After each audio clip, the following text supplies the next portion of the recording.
नमस्कार, शुभ संध्या। शुभ दीपावली के अवसर पर हम सभी एकत्रित हुए हैं। हमारा जो थीम है sound mind in sound body, इसके बारे में जो चर्चा है, हर गुरुवार को शाम को 7 बजे से 9 बजे तक इस प्रोग्राम चलता है। आज शुभ दीपावली के अवसर पर हम 84th एपिसोड में एकत्रित हुए हैं। इस एपिसोड में उपस्थित सभी को दीपावली की शुभेच्छा, नमस्कार एवं प्रणाम करते हुए हर एपिसोड की तरह इस एपिसोड में भी हमारा बहुत महत्वपूर्ण है। हमारा कॉलेज महाविद्यालय का अध्यक्ष महाशय हर एपिसोड में वेलकम सेशन जो भी काम रहे वो काम छोड़ के हमारा इस कार्यक्रम में शुभारंभ करते हैं। आज भी उसका व्यतिक्रम नहीं हुआ है, तो सर को प्रणाम करते हुए रिक्वेस्ट करता हूँ, सर स्वागत भाषण दीजिए please. Sir, good evening everybody. शुभ सन्ध्या, शुभ दीपावली। पश्चिम बांगला झाड़ग्राम जिलार आदिवासी अध्युषित एलाकाय अवस्थित आमादेर এই सेवा भारती महाविद्यालय, এই सेवा भारती महाविद्यालय विशेष उपस्थापना आलापन, शारीर शिक्षार प्रचार, शारीर शिक्षार विस्तार इत्यादि कर्मकांड निये आमादेर এই आलापन। आजकेर आलापने 84तम पर्व। এই 84तम पर्वे उपस्थित विभिन्न महाविद्यालয়ের, विभिन्न विश्वविद्यालয়ের सम्मानीय शिक्षक, सम्मानीय अध्यापक सबाइके এই महाविद्यालয়ের पक्ष থেকে স্বাগত জানাচ্ছি। স্বাগত জানাচ্ছি আলাপনে উপস্থিত যে সকল শিক্ষার্থীরা রয়েছে মহাবিদ্যালয়ের পক্ষ থেকে তাদেরকেও স্বাগত জানাচ্ছি। আলাপনের পূর্ববর্তী বক্তা যারা আলাপনকে তাদের নিজস্ব জ্ঞানভাণ্ডার দিয়ে সমৃদ্ধ করেছেন, আলাপনকে এগিয়ে নিয়ে যাওয়ার পেছনে যাদের অবদান অসামান্য, তাদেরকেও মহাবিদ্যালয়ের পক্ষ থেকে স্বাগত জানাচ্ছি। I heartily welcome today's distinguished speaker, Dr. Kuldeep Singh ji. He is the Assistant Professor, Department of Sports Psychology, National Sports University, Manipur. I heartily welcome sir. Today his topic is neurocognitive training tools for sports psychology, a new perspective. We eagerly waiting for his valuable speech. Once again, I heartily welcome everybody and Shubho Deepavali. Good evening everybody and Namaskar. बहुत बहुत नमस्कार, प्रणाम sir. हमारा सेवा भारती महाविद्यालय के अध्यक्ष doctor Dev Prasad Sahu महाशय के ओपनिंग स्पीच के द्वारा एक का शुभारंभ हो चुका है। हमारा बीच आज का मुख्य आलोचक डॉक्टर कुलदीप सिंह महाशय उपस्थित है। सर के बारे में कुछ 2-4 बातें करेंगे। Doctor Kuldeep Singh sir, assistant professor sports psychology, national sports university Imphal, Manipur. Sir is a dedicated assistant professor in the Department of Sports Psychology at the National Sports University in Imphal, which extensive experience in academic teaching, research and team management. Dr. Singh has made significant contribution to the field of sports psychology and the athlete performance enhancement.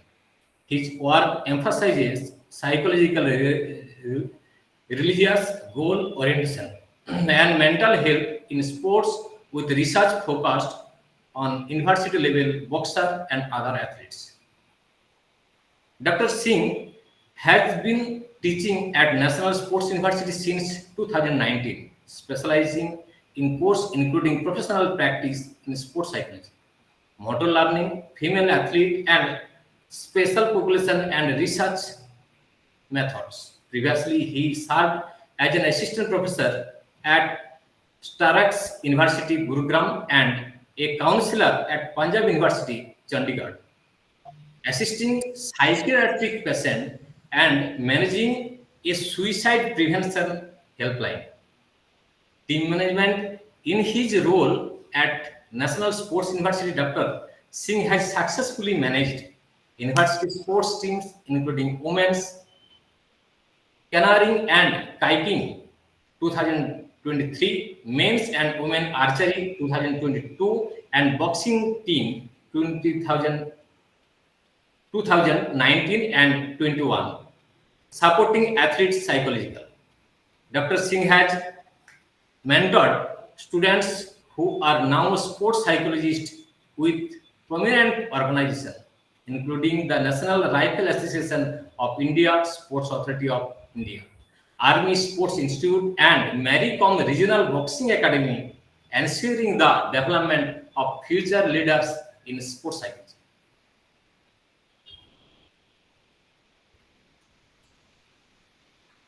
Dr. Singh has published extensively on topics such as psychological well-being, coping mechanism, and mental toughness among athletes. His research has appeared to reputed journals including the Indian Journal of Psychology and International Journal of Sports and Exercise Psychology. He also served as an associate editor for Indian Journal of Psychology and Journal of Psychology of Education. His education BA completed Government College, Dersa Desai, affiliated with Punjab University, Master of Psychology, Punjab University, Chandigarh. His PhD in psychology focused on his psychological profile of university level boxer, supervised by the Professor Jitendra Mohan, founder and president of Sports Psychology Association of India, Punjab University. His key achievements: Research Fellowship Award, Doctor Fellowship by the Indian Council of Social Science Research (ICSSR), and Research Fellowship by the Sports Authority of India (SINE). For project examining mental toughness and goal orientation, sports and NCC honors completed at the state level boxing, winning bronze medal. His senior championship and intercollegiate tournament awarded the NCC certificate with distinction, ensuring titles such as Best Cadet and College Color.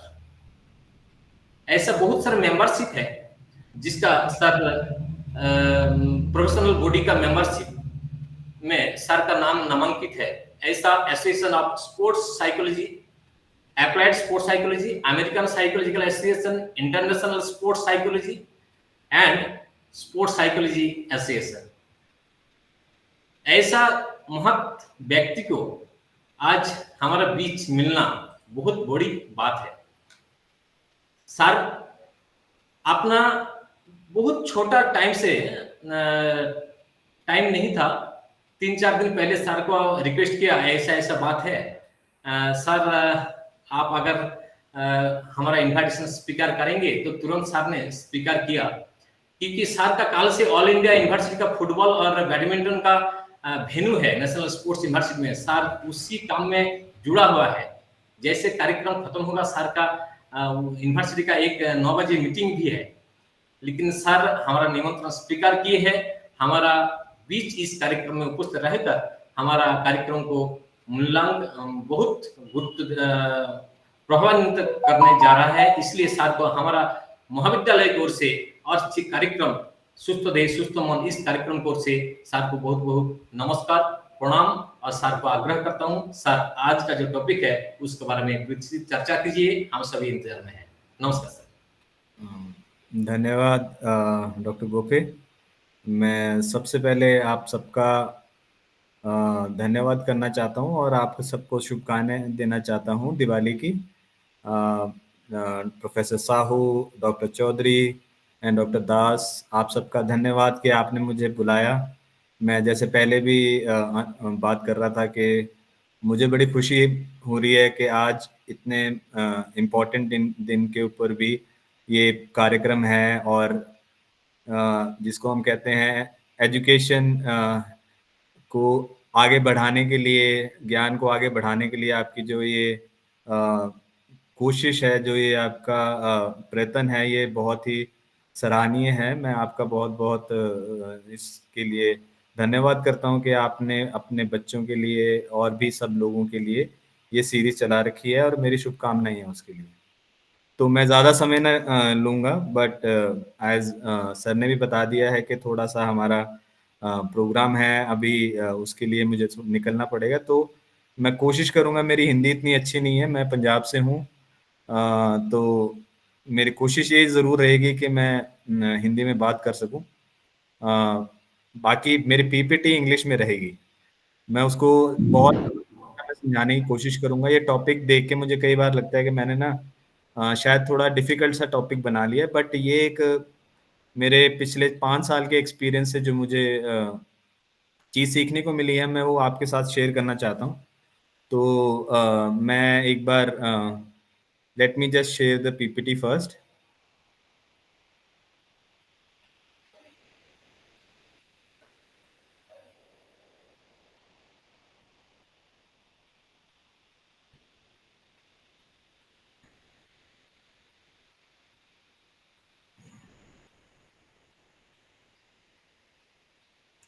I hope आपको ये PPT नजर आ रही होगी।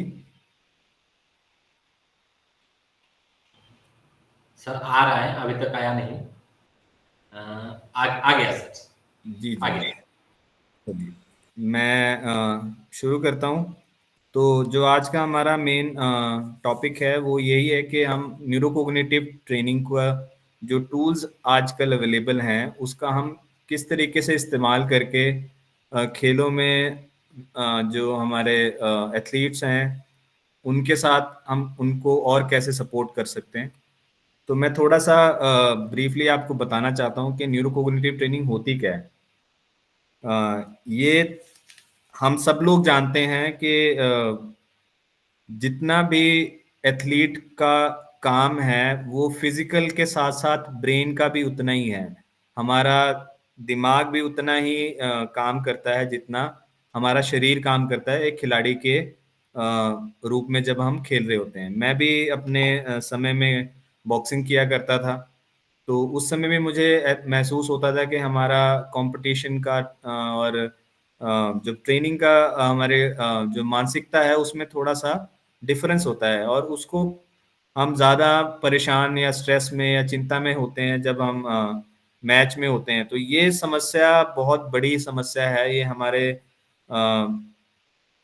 बहुत से खिलाड़ियों को प्रभावित करती है।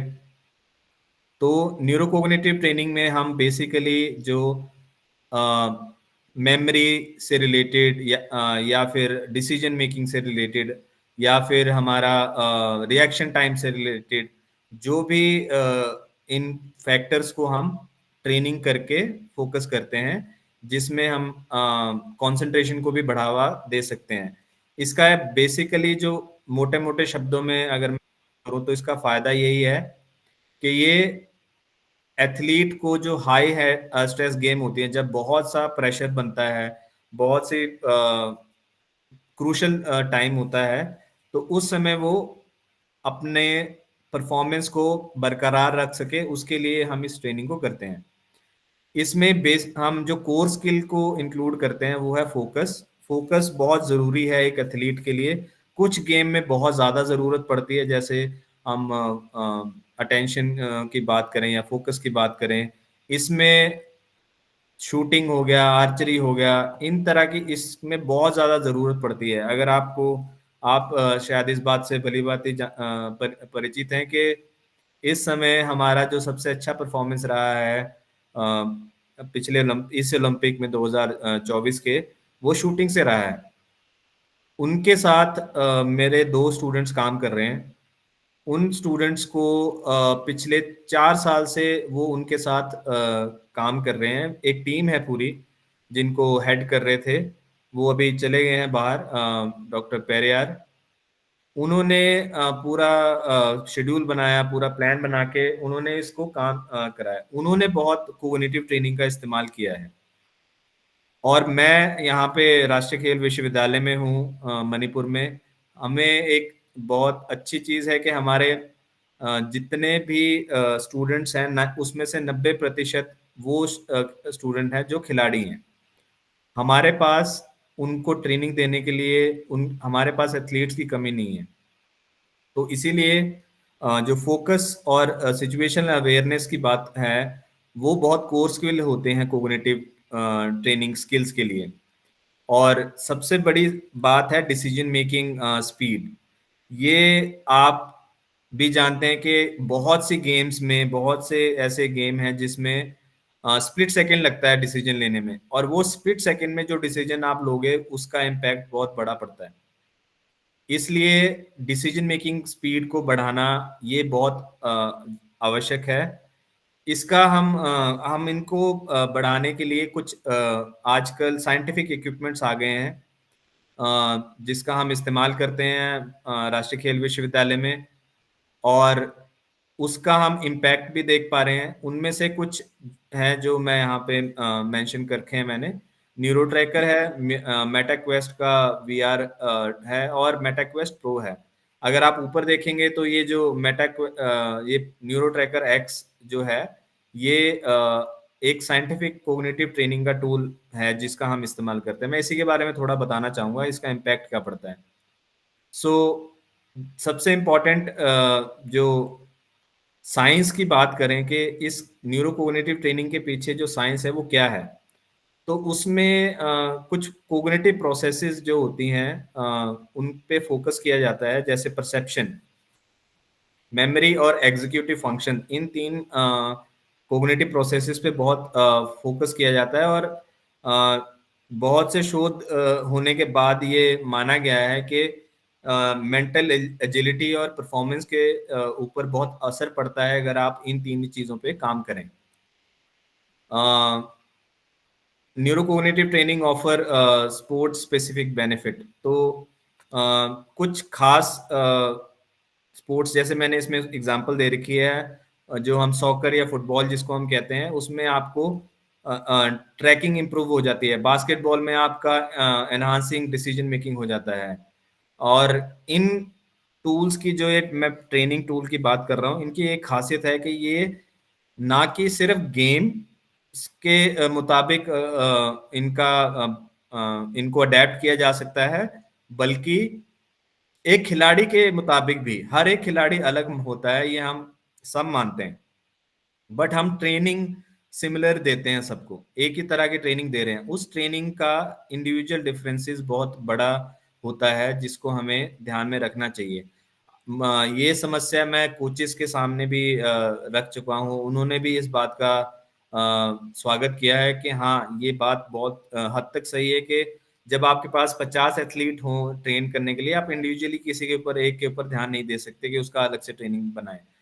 बट फिर भी जो साइकोलॉजी में कुछ टूल्स हैं जिसका इस्तेमाल करके हम इंडिविजुअल बेस्ड ट्रेनिंग मॉड्यूल्स बना सकते हैं। मैं न्यूरो ट्रैकर के बारे में थोड़ा बताना चाहता हूँ कि वो किस तरह से काम करता है। ये एक 3D multiple object tracking system है जो आपकी अटेंशन और फोकस को इन्हांस करने के लिए होता है। इसमें आपको बहुत से प्रेशर सिचुएशन में कैसे काम करना है उसके बारे में जो कोग्निटिव फंक्शनिंग है वो उसमें अच्छी होती है। जितना आपका ब्रेन बहुत मुश्किल समय में काम करता है, उतना ही आपका ब्रेन स्ट्रांग होता चला जाता है। इसीलिए जब छोटे होते हैं तो बच्चों को हम सिखाते हैं, थोड़े मल्टीपल स्टेजेस में सिखाते हैं। टफ, जैसे जैसे उम्र बढ़ती चली जाती है वैसे वैसे उसका मैथमेटिकल एबिलिटीज भी इम्प्रूव होती चली जाती हैं। ऐसे ही ये भी धीरे धीरे उसके जो प्रेशर है उसको बढ़ाता है, ताकि नए न्यूरॉन्स डेवलप हो हमारे ब्रेन में। इसमें मल्टीपल ऑब्जेक्ट ट्रैकिंग होता है और अलग अलग इन्वायरमेंट्स में ये करता है। मैं इसका थोड़ा सा आपको एक डेमो भी दिखाऊंगा, मेरे पास उसका सब्सक्रिप्शन भी है। इसका मेन फोकस रहेगा कि आपका एक तो फोकस बढ़ेगा, आपको सिचुएशनल अवेयरनेस बहुत होती है अगर आप न्यूरो ट्रैकर का इस्तेमाल करें। दूसरा, इसका प्रैक्टिकल इम्प्लीकेशन क्या करें हम, मतलब कैसे इसको आज के समय के एथलीट के जो इन्वायरमेंट में कैसे इनकॉर्पोरेट करें। उसमें एक बड़ी बात जो मैं हमेशा फिजिकल एजुकेशन में भी मैं बात बोलता हूँ जब भी मैं बात कर पाता हूँ फिजिकल एजुकेशन स्टूडेंट से, कि जैसे आप फिजिकल ट्रेनिंग को इम्पोर्टेंस देते हो एज अ कोच, ऐसे ही आपको साइकोलॉजिकल ट्रेनिंग को भी इम्पोर्टेंस देनी होगी। अब होता क्या है कि ज़्यादातर अभी मैंने अपने पिछले 15 साल के एक्सपीरियंस में, 20 साल के एक्सपीरियंस में ये चीज़ देखी है कि साइकोलॉजिस्ट को बुलाया जाता है आखिरी मोमेंट पे, टीम जानी है 15 दिन के बाद। अब आप स्पोर्ट्स साइकोलॉजिस्ट को बुलाते हो और कहते हो कि सर आइए और हमारी टीम के साथ काम करिए, हमारे एथलीट के साथ काम करिए और इनकी साइकोलॉजिकल ट्रेनिंग करा दीजिए। जैसे फिजिकल एजुकेशन में पीरियडाइजेशन होता है, ऐसे इसमें ट्रेनिंग में, स्पोर्ट्स ट्रेनिंग में पीरियडाइजेशन होता है, ऐसे ही साइकोलॉजी में भी, स्पोर्ट्स साइकोलॉजी में भी पीरियडाइजेशन होता है। हमें कम से कम 3 महीने से 4 महीने का समय चाहिए एक टीम के साथ काम करने का। इसीलिए जो भी आजकल टीम्स सक्सेसफुल हैं, जो भी एथलीट सक्सेसफुल टीम से आ रहे हैं, वो उनके साथ अगर स्पोर्ट्स साइकोलॉजिस्ट हैं तो वो पिछले 2 साल से, 3 साल से, 4 साल से काम कर रहे हैं। ये जैसे फिजिकल ट्रेनिंग प्रोग्रेस करती है, वैसे ही साइकोलॉजिकल ट्रेनिंग भी प्रोग्रेस करती है। इसको हम इंडिविजुअलाइज कर सकते हैं, एक एथलीट को पकड़ के उस एथलीट के साथ ट्रेनिंग का शेड्यूल बनाने की हमें पर्सनली जरूरत नहीं पड़ेगी। हमें सिर्फ इस सॉफ्टवेयर का यूज करना है और वो अपने आप ही इसका अपने अडेप्ट करना स्टार्ट कर देगा। आजकल ज्यादातर जो डेवलप्ड विकसित देश हैं, जो वो भी इन सिस्टम्स का इस्तेमाल कर रहे हैं, उनके भी एथलीट इनका रेगुलर इस्तेमाल करते हैं। आप उनको अगर देखोगे तो उनका मेंटल स्ट्रेंथ या उनकी मेंटल कैपेसिटी बेहतर होती है भारतीय एथलीटों से कुछ समय। उन एथलीट्स के बराबर हम फिजिकली ट्रेन जरूर हो जाते हैं, बट मेंटली ट्रेनिंग हमारी कहीं ना कहीं कमी रह जाती है। एक कोच से ये उम्मीद नहीं कर सकते कि वो सारी चीजों पे ध्यान देगा, इसीलिए स्पेशलाइज्ड लोगों को रखा जाता है साथ में। ऐसे ही न्यूरो ट्रैकर भी एक टूल है जो बहुत यूजफुल है, बहुत प्रयोग करने के लिए आप बहुत आसान प्रयोग है इसका। बहुत साइंस नहीं है इसके अंदर, सिंपल आपको सिर्फ मैं आपको एक डेमो दूंगा, उसमें आप देखेंगे कि कैसे ये लॉगिन होता है और छोटा सा कैसे एक्टिविटी होती है।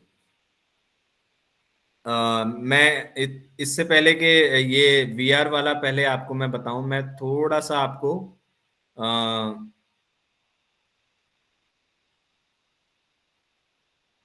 एक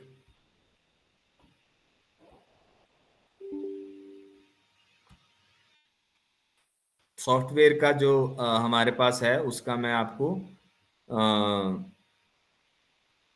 थोड़ा सा डेमो देना चाहता हूं।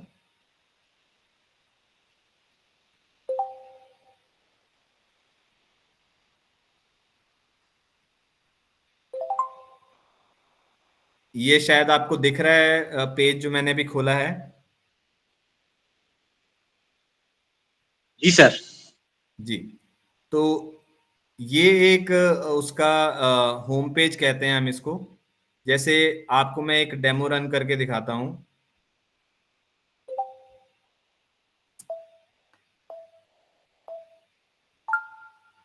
1.0 इन 2 बॉल्स को जो हाईलाइट हुई थी इसको ट्रैक करना है। ये 3D ग्लास के साथ यूज करते हैं। जैसे अभी 2 हाईलाइट हुई हैं, आपको बैठ के इसको ट्रैक करना है कि कहाँ पे गई। उसके बाद इसके ऊपर जो नंबर आएगा उस नंबर को बताना है।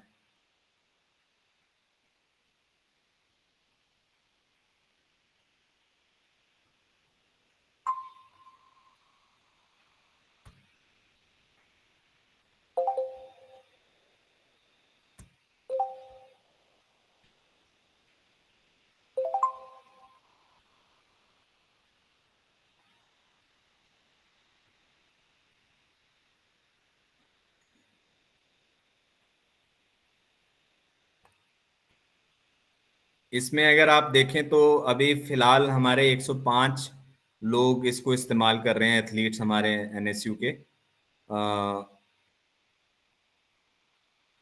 अलग अलग इसके अंदर प्रोग्राम होते हैं, बहुत ही सिंपल, आपको यूज करना इसको मुश्किल नहीं लगेगा।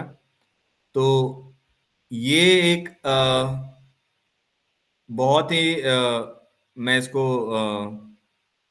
महत्वपूर्ण डेवलपमेंट हुई है जो कि हमारी फील्ड के अंदर है। इसका इस्तेमाल करके हम एथलीट के साथ बहुत क्लोजली काम कर पा रहे हैं और उसका रिजल्ट बहुत दिख रहा है। जैसे ही हम राज जी, आपको आपका सवाल अगर आप पूछना चाहते हैं अभी इससे रिलेटेड तो पूछ सकते हैं अभी, या हम बाद में सवाल जवाब करें।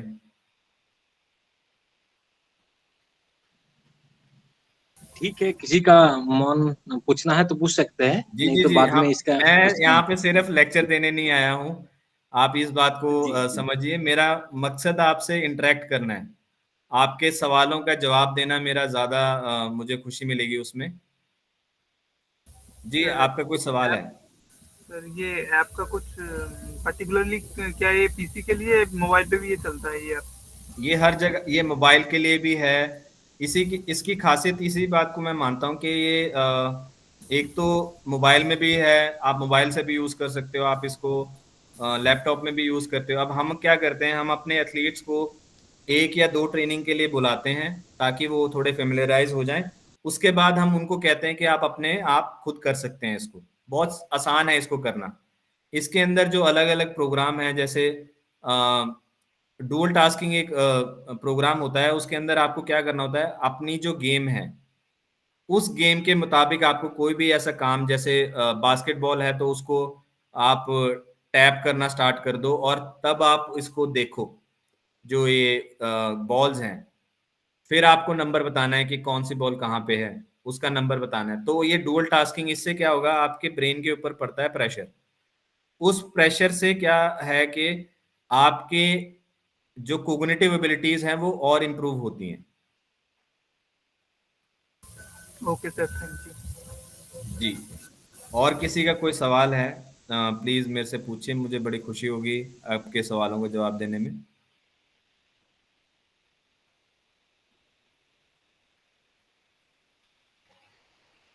तो अब हम ये मैंने ये टॉपिक इसलिए चूज किया था क्योंकि जब भी हम बात करते हैं कोचेस से या फिजिकल एजुकेशन से, जो वहाँ पे जो एडमिनिस्ट्रेशन में हैं लोग, उनसे मैं बात करता हूँ तो ज्यादातर मुझे यही सुनने को मिलता है कि स्पोर्ट्स साइकोलॉजी वाले क्या करते हैं, क्वेश्चनेयर भरवाते हैं। जब भी कोई मैं स्टडीज देखता हूँ हो रही हैं जो हमारे भी इवन स्पोर्ट्स साइकोलॉजी में भी, वो क्वेश्चनेयर से रिलेटेड हैं। अब मुझे लगता है कि हमें साइंटिफिक टूल्स का इस्तेमाल करके ट्रेनिंग करनी पड़ेगी, हमें साइंटिफिक टूल्स का इस्तेमाल करके रिसर्च करनी पड़ेगी। अदरवाइज हम बाहर जितना मर्जी कोशिश कर लें, हमारे एक बहुत टैलेंट है हमारे देश में, बहुत से एथलीट्स जो हैं बाहर ट्रेनिंग करना पसंद करते हैं इस वजह से, क्योंकि वहां पे इस तरह की फैसिलिटीज मिलती है। मेरा मकसद इस टॉपिक को आपके सामने रखने का यही है कि आप भी इस बारे में थोड़ा सोचिए कि कैसे हम ना कि सिर्फ साइकोलॉजी में बात करें तो सिर्फ क्वेश्चनेयर से काम नहीं चल रहा आजकल। आपको ट्रेनिंग के लिए साइंटिफिक इक्विपमेंट्स की जरूरत होती है।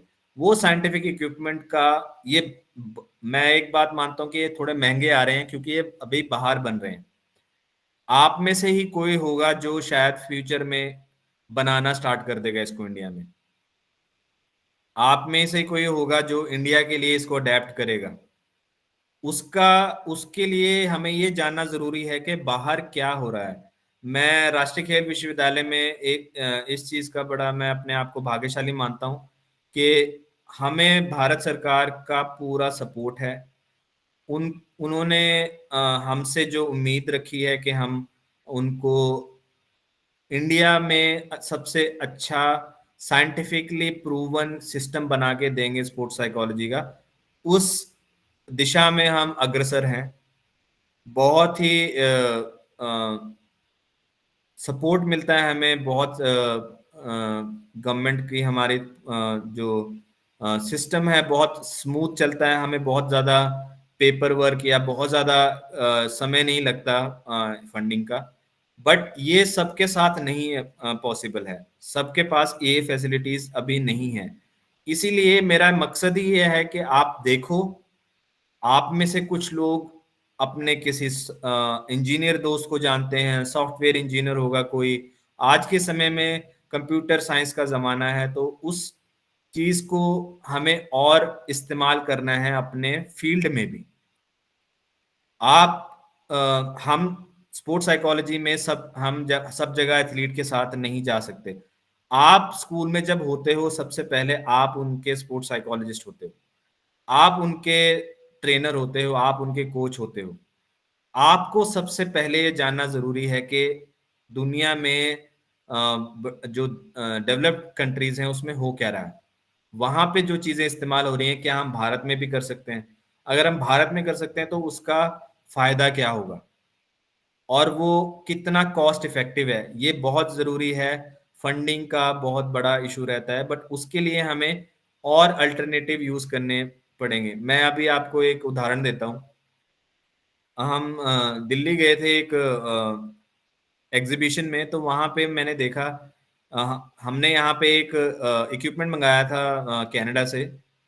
वहां पे वो सिमिलर इक्विपमेंट मिला मुझे जो कि कम पैसे का था और भारत में डेवलप हो रखा था। मुझे इतनी खुशी हुई इस चीज को देख के कि इंडिया में जो हमने बाहर से मंगाया था वो 6 या 7 लाख रुपए का था, इंडिया में वो 30 से 40 हजार रुपए का मिल रहा था।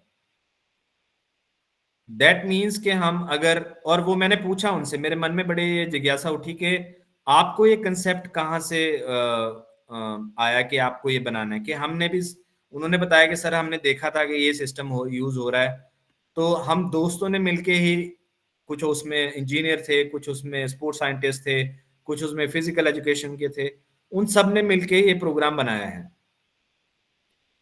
अब ये आप लोगों के लिए भी बहुत जरूरी है।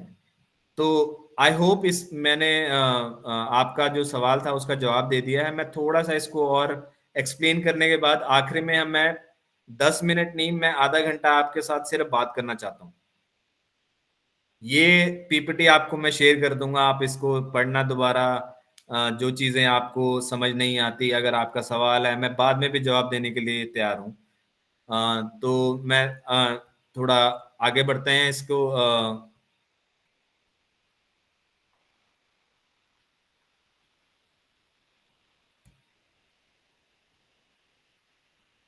आई होप ये विजिबल हो गया होगा।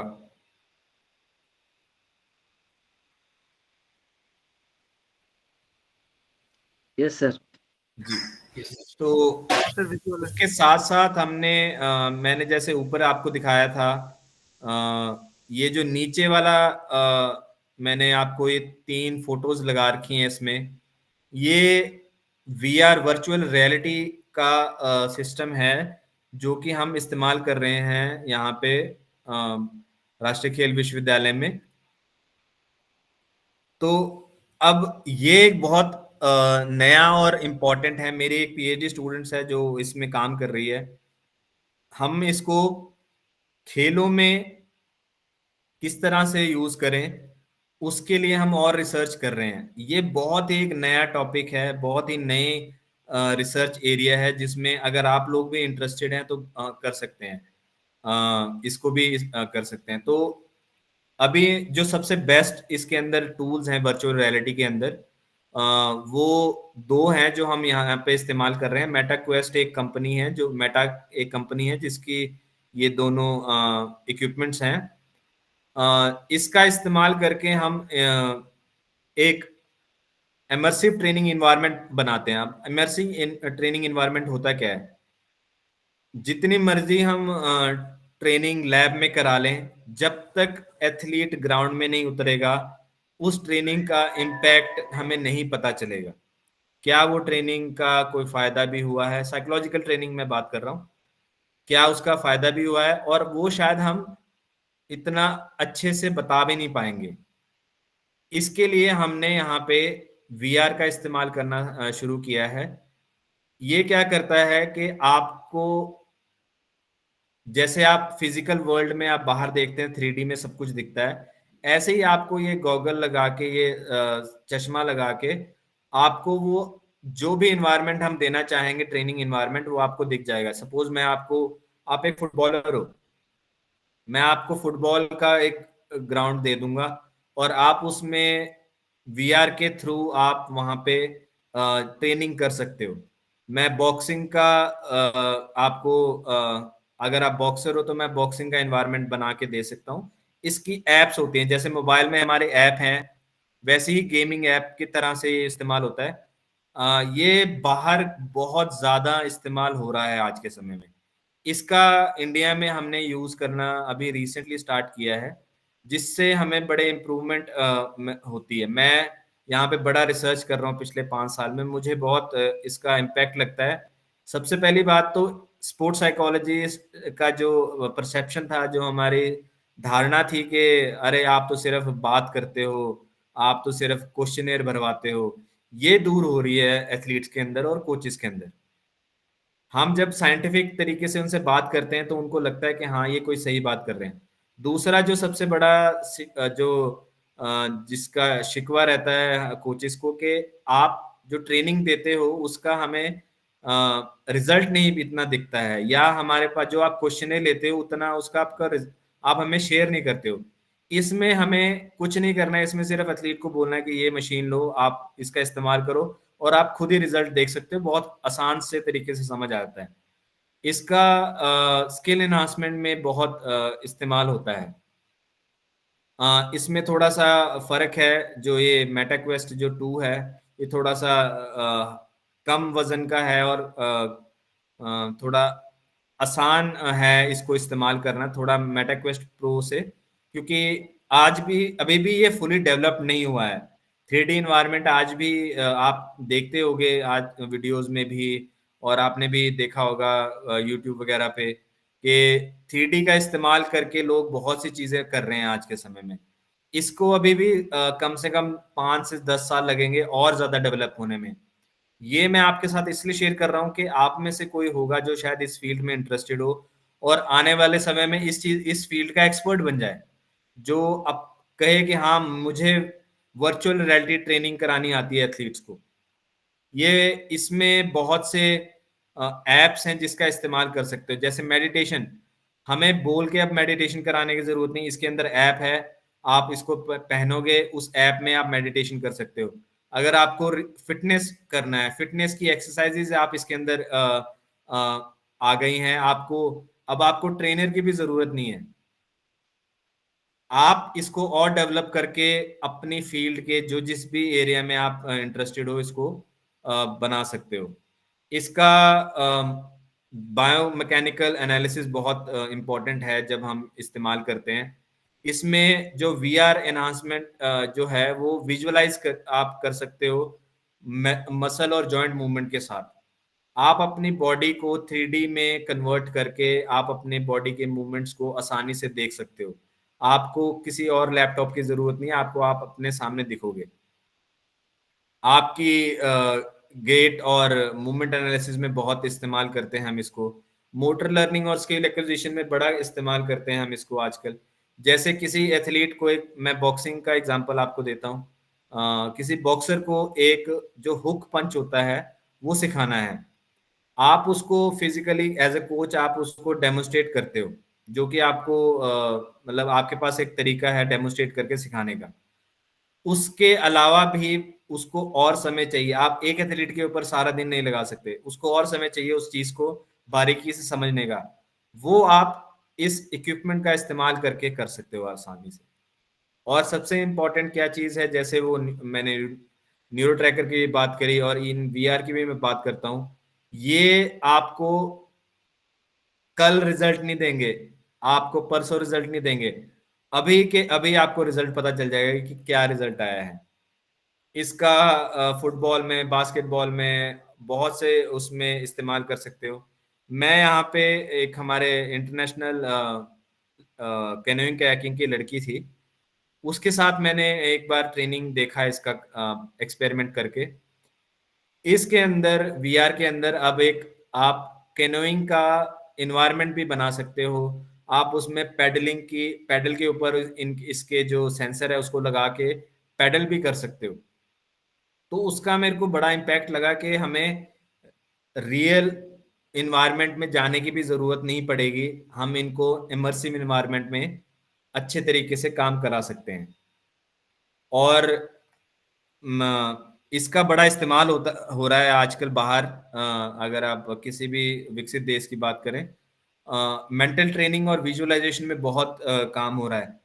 इसमें एंजाइटी मैनेजमेंट की बड़ी एप्स आ गई हैं जिसका इस्तेमाल करके आप इसका आसानी से प्रयोग कर सकते हो। आपकी एक्सरसाइज परफॉर्मेंस इंप्रूवमेंट में भी बड़ा काम करती है। सबसे ज्यादा जरूरी जो हम खिलाड़ी को सिखाना चाहते हैं वो है कि कॉम्पिटिटिव जो प्रेशर है उसको कैसे हैंडल करना है। इसके अंदर आपको हाई स्टेक सिनेरियोज बनाने की फ्रीडम है। आप उसको, जैसे एक फुटबॉलर है, उसको आप एक सिनेरियो उसमें डेवलप कर सकते हो जो कि फुटबॉल की पेनल्टी किक है। पेनल्टी किक एक फुटबॉलर के लिए सबसे ज्यादा प्रेशर वाला काम है। ये दोनों के लिए, गोलकीपर के लिए भी और जो किक ले रहा है, पेनल्टी किक ले रहा है, उसके लिए भी उतना ही मुश्किल है उसको हैंडल करना। इसको आप बार बार डेवलप कर सकते हो इस चीज को दिखा के, और ये बहुत ही कॉस्ट इफेक्टिव है। इसमें डेटा कलेक्शन हो सकता है। तो धन्यवाद आपको एक बार फिर दिवाली की हार्दिक शुभकामनाएं। मैं अब आपसे क्वेश्चंस लेने के लिए रेडी हूं। मैं चाहूंगा कि आपके मन में जो भी प्रश्न है उसका मैं अच्छे से आंसर कर सकूं।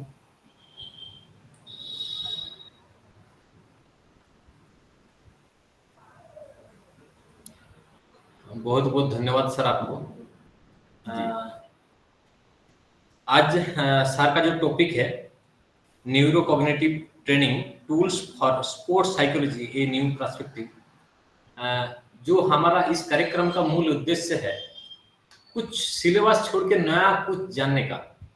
सिलेबस को हम लोग फुल अवॉइड करने का कोशिश किए हैं।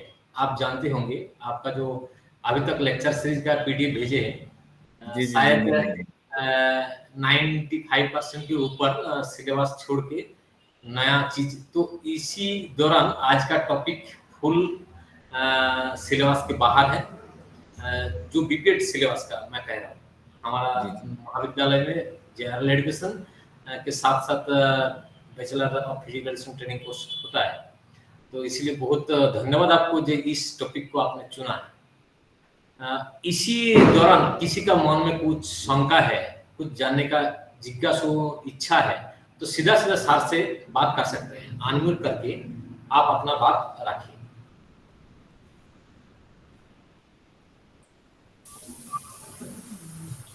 सर मैं एक खो खो प्लेयर हूँ, तो मैं अपने डेली जो रूटीन होता है, प्रैक्टिस सेशन या रूटीन है, उसमें इसको कैसे इम्प्रूव करूँ?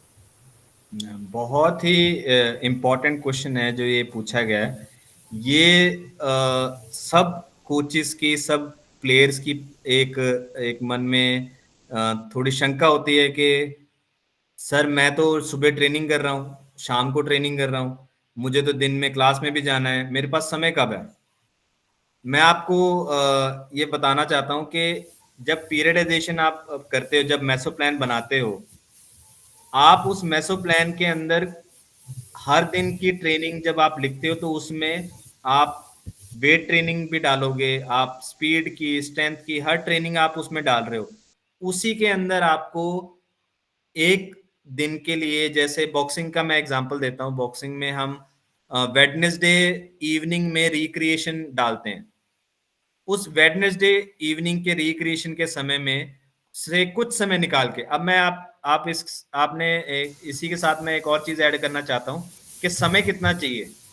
नॉर्मली साइकोलॉजी की जब भी हम बात करते हैं तो आधा घंटा, 40 मिनट, 50 मिनट, 1 घंटा ऐसा जरूरत होती है। मैं एथलीट होने के नाते इस बात को समझता हूं कि हमारे लिए रिकवरी बहुत जरूरी है। एथलीट के लिए रेस्ट, रिकवरी बहुत जरूरी होती है। मैं आप साइकोलॉजिस्ट के पास जाने की बजाय मैं रेस्ट करना पसंद करूंगा। मुझे लगता है मेरी रिकवरी हो जाएगी। उसके लिए मैं अपनी तरफ से आजकल यही कोशिश कर रहा हूँ। पिछले 5 साल में मैंने जो भी बदलाव किया है वो यही किया है कि 10 से 15 मिनट से ज्यादा ट्रेनिंग की जरूरत ना हो। जो न्यूरो ट्रैकर की मैं बात कर रहा था उसमें 8 मिनट लगते हैं। वीआर में 3 से 4 मिनट के ट्रेनिंग शेड्यूल हैं। आप उसको अपनी मर्जी से बढ़ा सकते हो, बट मिनिमम जो टाइम आपको लगेगा वो इतना लगेगा। आप एक दिन में, हफ्ते में 3 बार 8 या से 10 मिनट निकाल लो अपने लिए, उतना भी बहुत है। इसका इतना इफेक्टिवनेस दिखती है। जो ये ट्रेनिंग मॉड्यूल्स बने हुए हैं इनकी इफेक्टिवनेस इतनी है कि अगर आप 6 हफ्ते तक लगातार इसका 3 हफ्ते में 3 दिन इस्तेमाल करो तो 6 हफ्ते में आपको इंप्रूवमेंट दिख जाएगी। इसलिए बहुत ज्यादा आपको समय लगाने की जरूरत नहीं है। मैं इस बात से बिल्कुल सहमत हूं। मेरी फिजिकल ट्रेनिंग भी उतनी इंपॉर्टेंट है, मेरी पढ़ाई भी उतनी इंपॉर्टेंट है। इसके अलावा मैं और ज्यादा कुछ करना नहीं चाहता। बट अगर आप 10 मिनट एक्स्ट्रा लगा दो, मैं एक बात हमेशा एक चीज समझता हूँ कि कोशिश करता था मैं कि जानने की कि क्यों हम लोग जब हायर लेवल पे आते हैं परफॉर्मेंस के, हम फिजिकली उतने ही स्ट्रांग हैं, फिजिकली मैं उतने ही हम स्किल्ड भी हैं, हम किस चीज में पीछे रह जाते हैं। जब आप एक लेवल पे आ जाते हैं तो फिजिकल खत्म हो जाता है। फिजिकली जो आपकी एज होता है वो थोड़ा कम हो जाता है। आप सब एक तरह से फिजिकली जो क्वालिटीज हैं वो एक बराबर हो जाती हैं। हल्का सा जो फर्क है वो मेंटल होता है। बहुत से इंपॉर्टेंट मैचेस ऐसे होते हैं, जब कंपटीशन ऐसे होते हैं जहां पे आपका फिजिकल फिटनेस के साथ साथ आपका ब्रेन ज्यादा काम करता है। मैं एक बार शूटिंग का मैं एग्जांपल देता हूँ। शूटिंग में मैं एक बार कोच से बात कर रहा था, तो मैंने उनसे पूछा कि कोच साहब आप बताइए कि ये कितनी मेंटल गेम है और कितनी फिजिकल गेम है। तो उन्होंने मुझे बताया कि सर ये जो हम नए बच्चों के साथ काम स्टार्ट करते हैं तो ये 95% फिजिकल है, उसके बाद 5% इसको साइकोलॉजिकल हम मान सकते हैं। बट जब ये एलीट लेवल पे, नेशनल इंटरनेशनल लेवल पे पहुंच जाते हैं तब 95% ये मेंटल हो जाता है और ये 5% फिजिकल हो जाता है। तो आपको आपके पीरियडाइजेशन के साथ इसको अगर आप डाल दोगे, आपके 10 मिनट हफ्ते में 3 दिन चाहिए, आप उसको कर सकते हो। मैं सिर्फ इस ट्रेनिंग की बात नहीं कर रहा हूं, मैं हर न्यूरो कोग्निटिव ट्रेनिंग की बात कर रहा हूं। हर कोग्निटिव ट्रेनिंग 10 से 15 मिनट से ज्यादा नहीं लेगी। ओके ठीक है। सर, मैं जी एज अ बिगिनर मैं ट्रेनिंग शेड्यूल में हफ्ते में 3 दिन 8 मिनट तक कर रहा हूँ। जब कुछ दिन हो जाए या फिर 6-7 हफ्ते जब हो जाए तब क्या मैं इसको बढ़ाऊं या उतना ही रखूं? यस, जैसे पीरियडाइजेशन का एक टाइम होता है कि आप आपका डिफरेंट डिफरेंट पीरियड होता है ना उसके अंदर, कि आपने शुरुआत करी तो प्री कंपटीशन में आपका लोड और इंटेंसिटी डिफरेंट होती है। ऐसे ही साइकोलॉजिकल ट्रेनिंग की भी लोड और इंटेंसिटी डिफर करेगी। जब आप कंपटीशन के पास पहुंच जाओगे उसकी इंटेंसिटी आपको थोड़ी बढ़ानी पड़ेगी। जैसे ही कंपटीशन आएगा आपको तो उसको कम कर देना है, ताकि आपका जो प्रेशर है वो, मतलब हम कहते हैं ना कि एथलीट को कंपटीशन में पीक करना चाहिए। हाँ। तो आप ऐसे ही पीरियडाइजेशन जब साइकोलॉजिकल भी करते हैं तो आपका जो साइकोलॉजिकल पीक आएगा वो आएगा कंपटीशन के दौरान।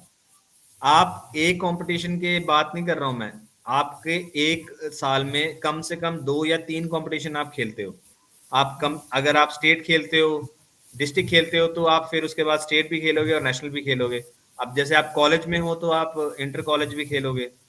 तो ये 3-4 कंपटीशन सिमिलर से टाइम में होते हैं, नवंबर, अक्टूबर, नवंबर, दिसंबर, जनवरी, इन 3-4 महीनों में। इस समय आपको पीक करना है, तो जो ट्रेनिंग पीरियड मिलेगा आपको वो उसी के हिसाब से आपको इंटेंसिटी भी और लोड भी बढ़ाना होगा। हाँ, तो जैसे कि हमारा नवंबर में एक इंटर कॉलेज टूर्नामेंट है, जी जी। इसीलिए। हाँ जैसे मैं मोस्टली सब जगह पे आई थिंक यही शेड्यूल रहता है कि इवन जो नेशनल्स भी होते हैं वो भी स्टेट जो होते हैं या डिस्ट्रिक्ट कंपटीशन होते हैं वो अगस्त सितंबर में होते हैं, या अगस्त से लेके सितंबर से स्टार्ट होके नवंबर और दिसंबर, ये 2 महीने, जनवरी में ये 3 महीने बहुत कंपटीशन रहता है। तो यहाँ पे आपको पीक करना है। मैं एक सवाल किया था मैंने एक इंटरनेशनल कोच से कि क्या कारण है कि जूनियर लेवल पे हम बहुत अच्छा काम कर रहे हैं बट सीनियर लेवल पे नहीं हो पा रहा। तो वो कहते हैं कि हमारे जो पीरियडाइजेशन में ना पीक करने का टाइम है उसमें थोड़ी सी गड़बड़ हो रही है। आपको साइकोलॉजी को भी उसी नजर से देखना होगा जैसे आप फिजिकल ट्रेनिंग को देखते हो। ठीक है। Okay sir, thank you so much. मैं बताना चाहता हूँ कि मेरे को बहुत ज्यादा ज्ञान नहीं है ट्रेनिंग का। जो थोड़ा बहुत मुझे पता है मैं अपने एक्सपीरियंस के साथ ही शेयर कर रहा हूँ। मैं एक्सपर्ट नहीं हूँ, आप लोग हो इसमें। तो अगर मैं सर, कहीं मैं पे भी थोड़ा एज अ बहुत बिगिनर हूँ ना, मैं भी एज अ बिगिनर हूँ अभी। हाँ हाँ, नहीं नहीं, आप पढ़ोगे इसके बारे में, पढ़ोगे अपने कोर्स में पढ़ोगे आपको सर ट्रेनिंग जब जी जी। बहुत बहुत धन्यवाद सर, आपका जानकारी लिए बताता हूँ। ये जो अंशुमन माइती, ये मेरा बीपीएड का स्टूडेंट है, जी जी सेकेंड ईयर जी। का। तो वो एथलीट है, जी खास जी। करके कबड्डी प्लेयर और खो खो प्लेयर। तो हम्म, उसका बहुत स्ट्रांग, मेंटल स्ट्रांग भी है और फिजिकली स्ट्रांग भी है, और बहुत एक्टिव रहता है। आज का कार्यक्रम में उसका एक्टिविटी हमको देखने के लिए मिला, इसलिए अंशुमन हम्म। माइती को बहुत बहुत धन्यवाद। अ, थैंक यू सो मच। अभी मैं इस चीज में थोड़ा सा एक चीज ऐड करना चाहता हूँ। मुझे बहुत खुशी है कि अंशुमन ने ये सवाल पूछा। हमारी थोड़ी सी समस्या रहती है कि ना हम पब्लिकली सवाल पूछने में थोड़ा झिझकते हैं। बहुत से लोगों के मन में शायद ये सवाल होगा जो अंशुमन ने उनके बिहाफ पे पूछा, और शायद उनको थोड़ा बहुत जवाब मिला भी होगा। सर, ऐसे ही मैं ये इंटरेक्शन चीज़ चाहता सर, हूँ कि ये जी जी। चीज़ सर बहुत, ये चीज़ बहुत अच्छी चीज़ है, क्योंकि हम छोटे शहर में या छोटे गांव में रहते हैं, तो हमारे लिए ट्रेनिंग उतना बड़े वाले कोचेस से ट्रेनिंग लेना पॉसिबल नहीं होता। ये हम्म, कुछ टेक्निकल चीज़ें हैं जो हम अपने फ़ोन से या लैपटॉप से कर सकते हैं। इससे थोड़ा हमारा इम्प्रूवमेंट हो जाता है, क्योंकि हम जब स्टेट लेवल पे पहुंच जाते हैं तब हमको एक अच्छे कोच के पास जाने को होता है, पर हमें मिलता नहीं है ऐसा कोच। तो ये सब जो टेक्निकल चीज़ें हैं ये हमें कुछ मदद कर सकते हैं। मैं इसमें आपको अपने कॉलेज का, आपको अपने टीचर्स का धन्यवाद करना चाहिए कि इन्होंने बहुत मेहनत लग रही है इस प्रोग्राम को करने में। मैं जानता हूँ जिस तरीके से हम भी एक इस तरह से करते हैं तो बहुत मेहनत लग रही है। उन्होंने अगर इस तरीके से आपको यहाँ, मैं बहुत कम जगह पे देखता हूँ कि इस इतनी शिद्दत से इस किसी चीज को सिखाने की कोशिश की जा रही हो। और ये बहुत बड़ी बात है आप लोगों के लिए कि आपको सिर्फ, जैसे सर ने भी पहले कहा कि सिर्फ पढ़ाई की बात नहीं करनी है, जो आपके सिलेबस में है सिर्फ उसकी नहीं, आपको जो अप्लाइड पार्ट होगा जिसमें आपको चीजों का वहां पे आप देखोगे, उसके बारे में ज्यादा बात करने की जरूरत है। हाँ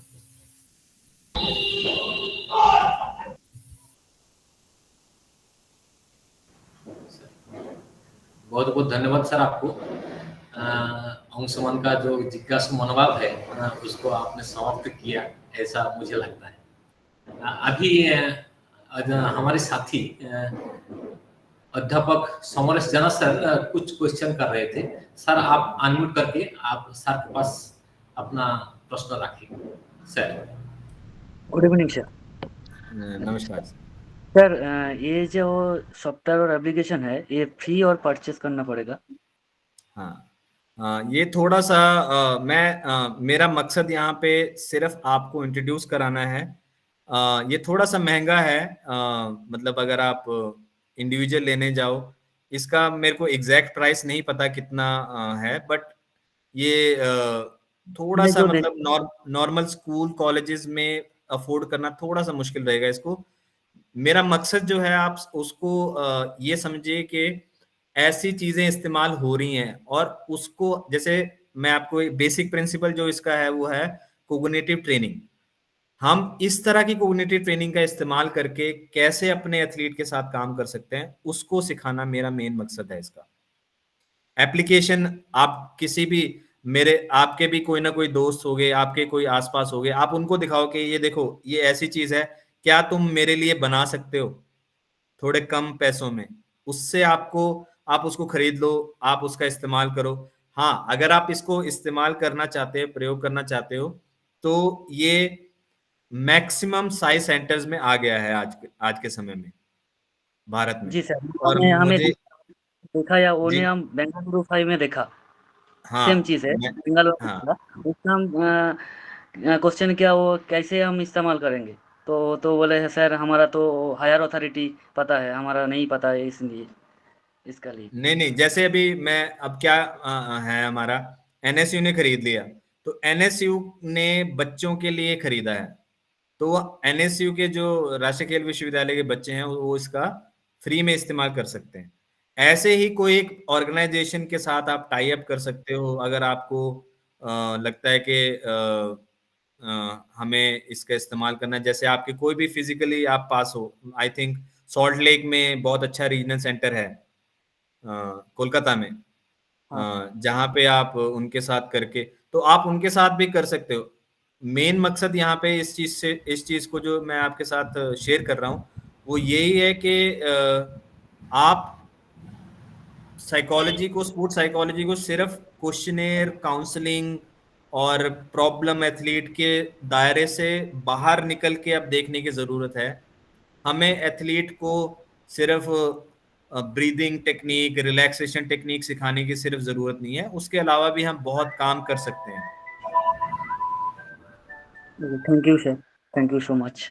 जी बहुत बहुत धन्यवाद समरेश जाना सर को अपना जिज्ञासु मनोभाव रखने के लिए, और सर को कुलदीप सर को बहुत बहुत धन्यवाद उनका जिज्ञासु मनोभाव को समाप्त करने के लिए।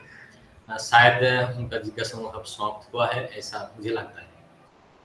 अभी हैंड रेज किया है तोमर सर, शायद मैं नेम भूल गया, हैंड रेज किए थे अभी। सर आप अनम्यूट करके अपना प्रश्न रखें।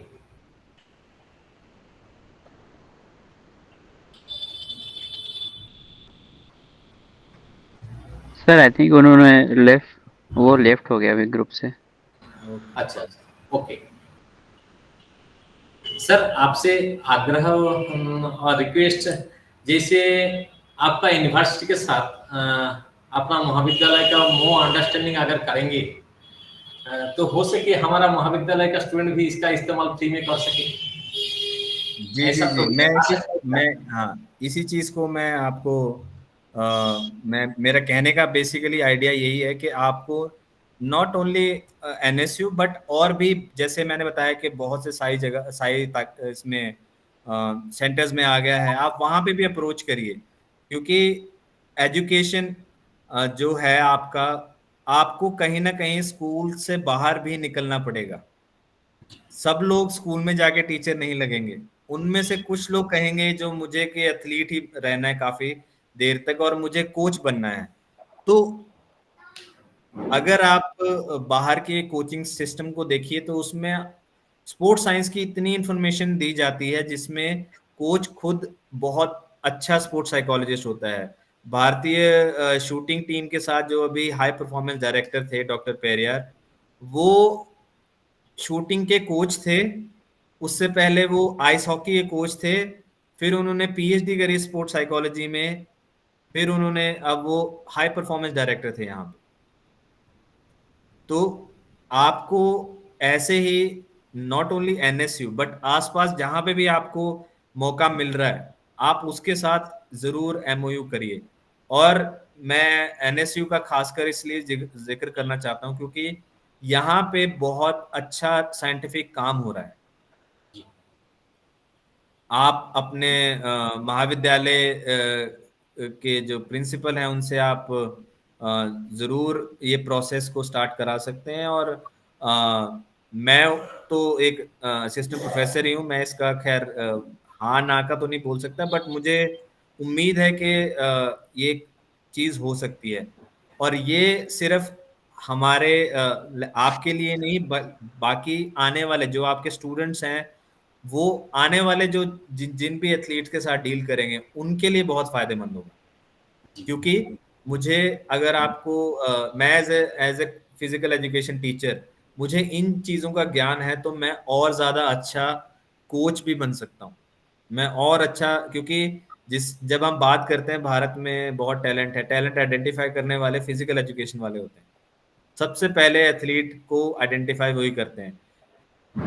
वो जब तक इन सारी चीजों के बारे में नहीं जानेंगे, तब तक उनका ज्ञान कहीं ना कहीं अधूरा ही रहेगा। उसके लिए आपको थोड़ा सा और पढ़ना पड़ेगा, थोड़ा सा और दुनिया में क्या चल रहा है उसके बारे में आपको देखना पड़ेगा। बहुत बहुत धन्यवाद सर आपको। हाँ, हम तो बहुत शुक्रगुजार हूँ, जैसे आपने एक प्रस्ताव रखा है मोर अंडरस्टैंडिंग करने के लिए। दूसरा सेंटर, बहुत सारे सेंटर से किए हैं हम लोग। हमारा 31 इंस्टीट्यूशन के साथ मोर अंडरस्टैंड हुआ है। लेकिन जैसे स्पोर्ट्स यूनिवर्सिटी मणिपुर है, वहाँ पे जैसे मैं उस दिन अमित सेन को वीडियो कॉल किया, तो मैं देख रहा था वहाँ पे जो क्लास चल रहा है कि साइंटिफिक बेस में चल रहा है। एक स्टूडेंट को पूरा आईटी सेक्टर के साथ जुड़ के उसको एनालिसिस करके दिखाया जा रहा है इसमें क्या कमी रह गया था आपको, और आप कैसे इससे बाहर निकल सकते हैं। तो जैसे भारत सरकार ने उसका पूरा ध्यान रखते हुए उसका कार्यक्रम चल रहा है। ये सॉफ्टवेयर शायद हम लोग खरीद का सोच ही नहीं सकता है। जो सॉफ्टवेयर आपके साथ अगर मूव करेंगे तो हमारा बच्चा फ्री में मिलेगा यूज करने के बिल्कुल लिए। बिल्कुल बिल्कुल। तो बहुत बच्चों का साथ साथ हमारा भी फायदा होगा, हम भी थोड़ा यूज कर सके। बहुत बहुत धन्यवाद सर आपको। हमारा बीच इसी कार्यक्रम में पहले रिसोर्स पर्सन रह चुके हैं दिलीप कुमार बंदोपाध्याय सर जुड़ गए हैं, farmer associate professor Kalyani university. Sir भी साइकोलॉजिस्ट है, साइकोलॉजी के बारे में बहुत बारीक बारीक चीज ध्यान रखते हुए हमारा को मार्गदर्शन करते रहते हैं। आज भी उपस्थित हुए हैं। सर को शुभ दीपावली के अवसर पर नमस्कार और प्रणाम करता हूं सर। सर, आप अनम्यूट करके हमारा इस एपिसोड में कुछ मार्गदर्शन करेंगे बच्चों को, तो सर खूब मेहरबानी होगा सर। सर प्लीज अनम्यूट करें। धन्यवाद सर।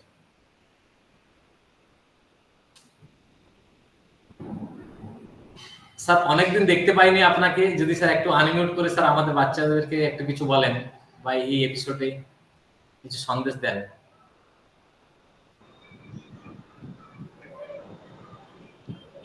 Oh, sorry. হ্যালো। হ্যাঁ স্যার, শোনা যাচ্ছে স্যার। আমি অ্যাকচুয়ালি আজকে এপিসোডটা পুরোটা শুনতে পাইনি, কিন্তু আলোচনাটা শেষের দিকটা একদম এসছি, তো এই নিয়ে কোনো কমেন্ট করা আমার উচিত না। পরবর্তীকালে আমি যখন পুরো শুনবো তখন বলবো, এখন এভাবে কিছু বলা উচিত। তবে যে উনি যে সুযোগ সুবিধার কথা বলেছেন, উনি যে নতুন দিগন্তের কথা বলেছেন, এটা খুবই ভালো। হ্যাঁ, যদি তোমরা মানে এখানকার যে ফ্যাকাল্টি মেম্বার্স অথবা যারা মাস্টার্স কোর্সের স্টুডেন্ট আছে, তারা যদি এই ধরনের সুযোগ পায় যে হাতে কলমে কাজ করার এবং সাইকোলজি নিয়ে কাজ করার, তাহলে আমার মনে হয় সেটা খুবই ভালো হবে। আমি ওনাকেও রিকোয়েস্ট করছি যে if it is possible, please do something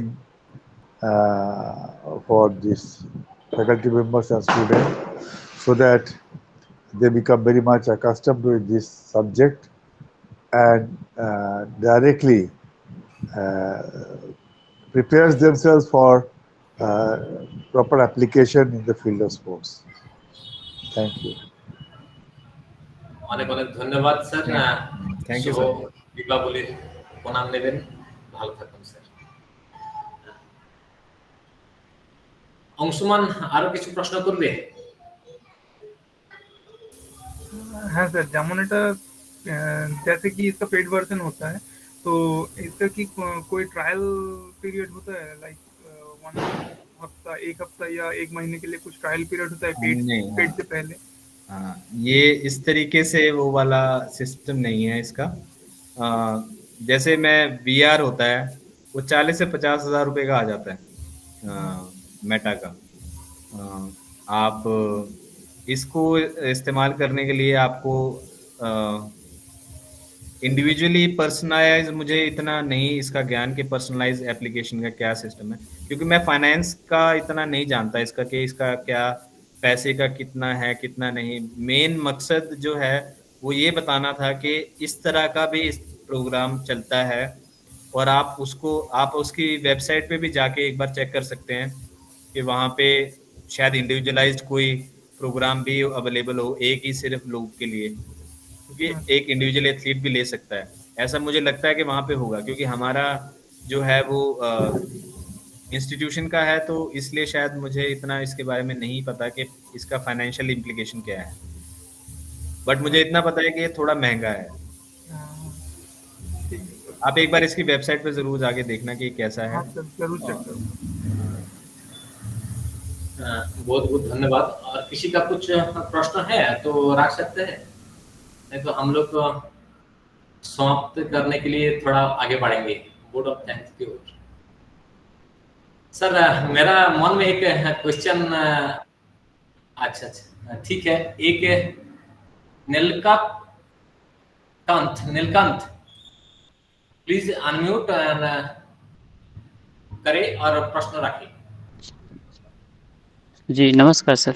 नमस्कार। नमस्कार सर।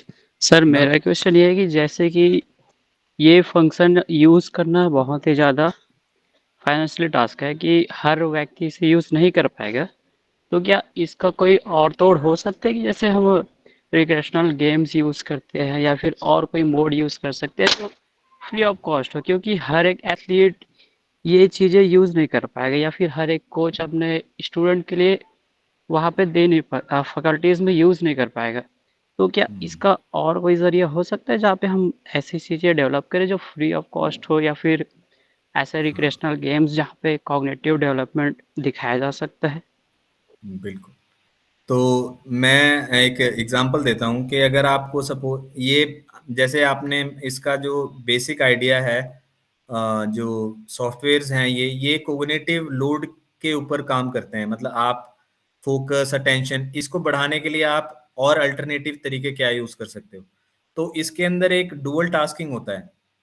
डुअल टास्क जैसे मैंने आपको बताया था कि आप कोई भी एक चीज का, जैसे जो मेन आपका काम है कि आपने टैप करना है और सामने कुछ भी आप नंबर दे दो कि इस नंबर को बताओ क्या लिखा हुआ है, फिर आप उसको छोटे छोटे नंबर दिखा के उसको, और वो दो काम करवाओ एक साथ।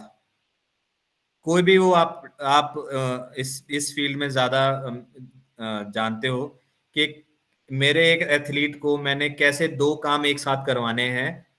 जो मेन टास्क है वो भी उतना ही इंटेंसिटी का होगा जितना कि उसका जो मैं सब्स्टिट्यूट टास्क कर रहा हूँ। तो अगर जैसे सिंपल मैंने एग्जांपल दी, टैप कर रहा है बॉल, और सामने आप छोटे छोटे कार्ड बना लो और उसको उसमें बोलो कि इसमें ये 5 नंबर है, ये 5 नंबर बोलने हैं तुमने टैप करते करते, कुछ सेकंड के लिए दिखाओ और उसको छुपा लो। ऐसे ही कुछ फिलिंग द ब्लैंक्स दिखाओ कि इस फिलिंग द ब्लैंक्स करना है तुमने, जो इसमें खाली स्थान है उसको भरना है, और टैप करते रहो बॉल को, या ड्रिबल करते रहो फुटबॉल को अगर आप खेल रहे हो, या हॉकी से खेल रहे हो। जो भी एक्टिविटी आप कर रहे हो उसको डुअल टास्क में कन्वर्ट कर दो। आप इसका अल्टरनेटिव कर सकते हो आसानी से।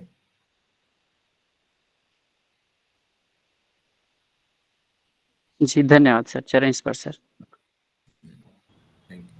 बहुत बहुत धन्यवाद नीलकांत जी, आपको आपका जिज्ञासु मनोभाव रखने के लिए। और मुझे लगता है सर ने आपका जिज्ञासु मनोभाव को समाप्त किया है, इसलिए कुलदीप सिंह सर को बहुत बहुत धन्यवाद। सर एक आपका जब मैं परिचय दे रहा था तो सर एक चीज मैंने नोट की, वो मेरा ध्यान में उसी दौरान तुरंत आ गया। आप पंजाब यूनिवर्सिटी में assistant professor as a and counsellor के रूप में कौन सा साइकियाट्रिक पेशेंट के रूप में, पेशेंट का काउंसलर के रूप में आपने काम किए हैं। तो आज का जैसे हम न्यूज़पेपर देखते हैं, तो सुसाइड और साइकियाट्रिक पेशेंट का बहुत दोनों चीजें मैंने ध्यान दिया। तो ऐसा तो मेरा बच्चा बहुत स्ट्रांग है मेंटली, हमारा जंगल महल का बच्चा है, बहुत मेंटली स्ट्रांग है। तो मैं चाहता हूँ इसको और भी स्ट्रांग बनाने चाहता हूँ। तो इसी के चलते एक टॉपिक आपका साथ रखने का मैं सोच रहा था। 100 एपिसोड खत्म होने के बाद ये दूसरा कोई भी कुछ भी एक सीरीज अगर कर पाए, तो उसके लिए मैं आपको पहले एक इसी टॉपिक में, ताकि मैं बच्चों को मेंटली और भी स्ट्रांग बने। साथ ही साथ हमारा फैकल्टी मेंबर जो भी है, जो भी आना चाहते हैं, जो भी आ रहा है, सो बहुत सारा आते हैं सर। लेकिन आज दिवाली का अवसर है, इसीलिए थोड़ा पार्टिसिपेंट कम हो गया है। लेकिन ये हमारा रिकॉर्डेड स्पीच है, यूट्यूब में जाएगा और सभी बच्चों को मिल जाएगा। तो मैं आपको थोड़ा सा बीच में रोक रहा हूँ। मैं आपको थोड़ा सा बैकग्राउंड बताता हूँ। मैं 2009 में मास्टर्स मैंने पंजाब यूनिवर्सिटी से जब पास आउट किया, तो उसके बाद मैं 1 साल तक एक गवर्नमेंट हॉस्पिटल है, सिविल हॉस्पिटल जिसको आप डिस्ट्रिक्ट हॉस्पिटल लेवल का, वहाँ पे मैं 1 साल तक सुसाइड प्रिवेंशन हेल्पलाइन में काम करता रहा।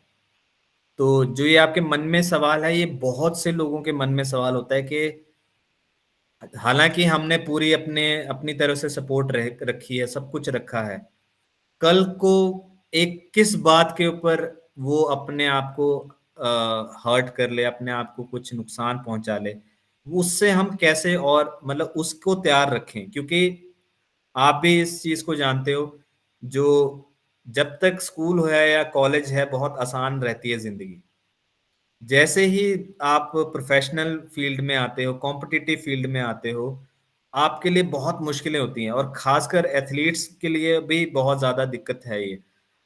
इंटरनेशनल जो ओलंपिक काउंसिल है, उसने एक स्टडी करी थी कि 17% जो एलीट एथलीट है, ओलंपियंस हैं, वो डिप्रेशन के शिकार रहे हैं। उनके मन में कभी ना कभी अपने आप को नुकसान पहुंचाने का विचार आया है। तो ये जो टॉपिक है, ये अपने आप में बहुत इंटरेस्टिंग है और बहुत इंपॉर्टेंट है जानना कि हमें क्या करना है। मैं 3.5 साल तक स्टूडेंट काउंसलर रहा हूँ पंजाब यूनिवर्सिटी चंडीगढ़ में। वहां पे मैंने बहुत से स्टूडेंट्स के मन में जो परेशानी रहती है उसके बारे में जाना, अपने एक्सपीरियंसेस के साथ बहुत कुछ देखा मैंने वहां पे। तो जो ये आपने टॉपिक की बात कर रहे हैं, ये बहुत जरूरी है। और ये सिर्फ आपके बच्चे के लिए नहीं, ये जो बच्चे आज हमारे साथ हैं उनके लिए भी बहुत जरूरी है। वो भी कभी ना कभी इस चीज से जिंदगी में रहेंगे। एक स्टडी कहती है कि 90% फीमेल्स को लाइफ में कभी ना कभी डिप्रेशन होने के चांसेस होते हैं बहुत ज्यादा, क्योंकि उनका इमोशनल जो कंट्रोल है वो उस तरीके का है। तो हमें हर मुश्किल स्थिति से निपटने के लिए पहले तैयार रहना पड़ेगा। हम साइकोलॉजी में एक बात बोलते हैं कि कोई भी प्रॉब्लम तब प्रॉब्लम है जब आपको उसको हल करने का आपके पास हथियार नहीं है। किसी भी समस्या से आप लड़ने के लिए रेडी हो, अगर आपके पास हथियार नहीं है तो आप लड़ नहीं पाओगे। साइकोलॉजी में हमारा मकसद ही ये होता है कि हम आपको उस हथियार से लैस करें ताकि आप अपनी जिंदगी में आने वाली मुश्किलों से खुद लड़ पाओ। तो ये टॉपिक डेफिनेटली कभी इस सीरीज के बाद हम डिस्कस करेंगे और मुझे बहुत खुशी होगी आपके साथ अपने विचार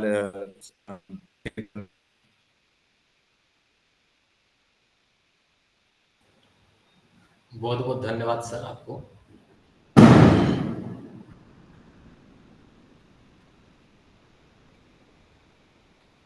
सर आपका शायद नेटवर्क इशू आ गया। हम कार्यक्रम को समाप्त की ओर आगे जा रहे हैं। अभी वोट ऑफ थैंक्स धन्यवाद ज्ञापन करना है। मैं ही धन्यवाद ज्ञापन करेंगे। आज सभी व्यस्त शेड्यूल में है, लेकिन कार्यक्रम तो मुझे तो रहना है, इसलिए सर को थोड़ा शायद ऐसा हो सकता है, बट सभी प्रिंसिपल सर भी थे। डॉक्टर मृत्युंजय दास जो इस कार्यक्रम का जॉइंट सेक्रेटरी है वो भी रहे हैं, वो भी एक कार्यक्रम में है, बाहर में है। तो मैं डॉक्टर केशव चंद्र गोप, असिस्टेंट प्रोफेसर सेवा भारती महाविद्यालय, मैं सभी को आज इस कार्यक्रम में 84th एपिसोड में जो भी उपस्थित है सभी को फिर से एक बार शुभ दीपावली के अवसर पर सभी को शुभेच्छाएं। मेरा गुरुजनों को सभी को मैं प्रणाम करता हूं, और जो मेरा स्टूडेंट है सभी को मैं शुभकामनाएं देता हूं।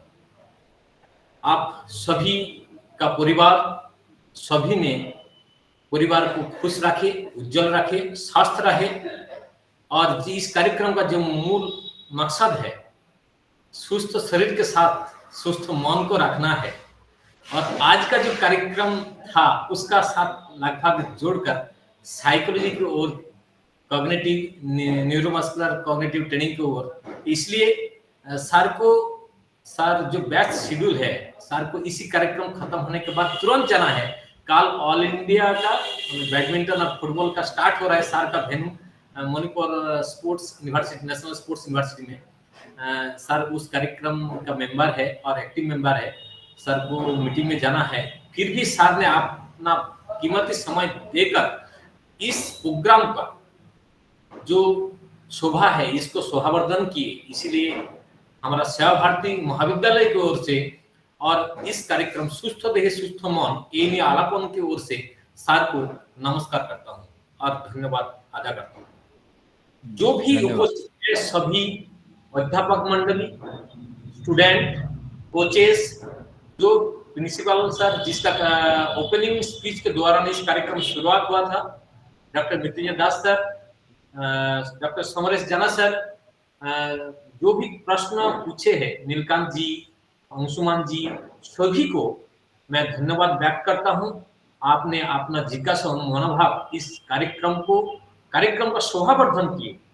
प्रश्न पूछना मतलब किसी को आने जी फील करना नहीं है, आपके दौरान आपके लेवल पे जो प्रश्न पूछना चाहिए था उसी प्रश्न पूछकर इस कार्यक्रम को शोभावर्धन किए।